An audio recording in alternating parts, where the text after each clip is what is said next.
For the past since Friday, we have been in Alabama, and it has been an amazing experience what we've gotten to see. We've been to the house where Dr. King lived. We have been to a church where they packed 5,000 people into a church that was probably no bigger than maybe two hotel rooms put together, and the impact that that was able to have. And in the beginning, Myron asked me, how is that going to inform what I do when I get back home? If y'all just knew what my heart was right now, like I'm ready, because I see the impact that we can have when we come together. Today, we learned about the Montgomery bus boycott. There were 40,000 African Americans that participated in that boycott, and they were able to bring about change. So that's why it's important that we all get out and vote. Because if we all get out and vote and let our voices be heard, then we can change the leadership to maybe to not what we actually want, but it'll be a lot better than what we have right now. Because I don't think we will survive another 4 years under this same leadership. And so that's what this trip has done for me. Today I walked through a lynching memorial where didn't even have the names of some of the people that had been lynched. Could you imagine going through your life and being indicated as unknown and the date that you were lynched in the county, and that's all that they have to remember you by? We went into a place where they had they had these canisters along the wall. And when I looked at the canisters, you saw the names of these people, and there was dirt in those canisters. And when we asked about what was the symbolicness about these canisters, they told us that this is the dirt where somebody had fallen that had been lynched. And that's how they had to identify these people. So all we have to go by is the dirt on the wall with your name on the front. That's all you have. That's all you have left. So that's what I'm going back to Amarillo with. I'm going back to Amarillo with this need and this want to get us back to where we came from.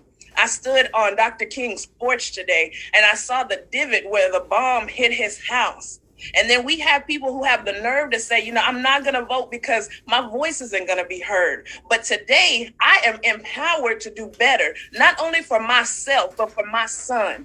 I understand everything that we have talked about tonight. And I know that I can never be the man that my son needs, but with God and my will and my ability and my support circle, I can ensure that this is going to be a cycle that is going to be broken.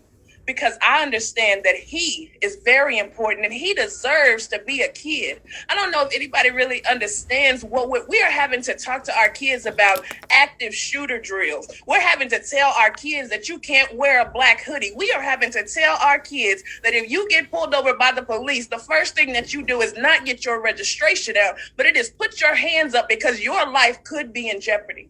We are living in different times, and it's not fair. It's not fair that our kids cannot be kids. It is not fair that we have to tell them these things. But when I go back to Amarillo, I want y'all to be ready because we are going to get in the weeds and we are going to aspire to change the lives of these kids.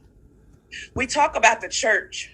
We talk about each other. We talk about division. We talk about not coming together. But I am coming back to be the glue that's going to bring us together because our children are dying. 40,000 people walk to work, to school, to the doctor for days and months in order to affect change because they knew that if we just came together, that's what we would be able to do. We talk about slavery, but you have to understand that we made it through slavery, something that was designed to tear us down, to break us, to never push us to the next level, and we overcame it. We have got to tell our kids where they came from so that they know what they are capable of doing. Today, as I walked through that museum and I saw the names unknown on those tombstones, I said, I'm going to do it for them. I'm going to fight for them. I am going to strive for better for them. And that's what we need to do. We need to get into the weeds. And if the kids need us to come 15 times to pick them up, to take them on to the next level, then that's what we need to be doing. We cannot be selfish anymore. We cannot just focus on ourselves. We cannot focus on just the members of our church, for the community needs us. Our cities need us. The United States of America needs us. They're scared of us because they know that if we bind together, what we will be able to do. They know that if we go out to the polls in November, our leadership is going to change. They know that if we go out to the polls in November, that we are going to see our first ever Black female vice president take office. And that is something that we need to aspire to. We need to commit our way unto the Lord. We need to trust in him, and we need to push each other to do better each and every day. I am so passionate about this. But when I walked along the Pettis Bridge yesterday, and I saw and I felt that emotion that was there, and I knew that they were dying for me, and they didn't even know me. They had the love for me that God has for me. They wanted what was best for me, and because that's what they wanted, that's what we are going to do. So I sit here right now to tell you, y'all, just wait till I get back, because we're going to start mentoring, and we're going to scale that mentoring. We're going to be available to these kids. There is no reason that any of our kids should be having to deal with bullying. There is no reason that some kids should think that they are better than another kid because they get their shoes from Foot Locker and the other kid gets their shoes from Kmart.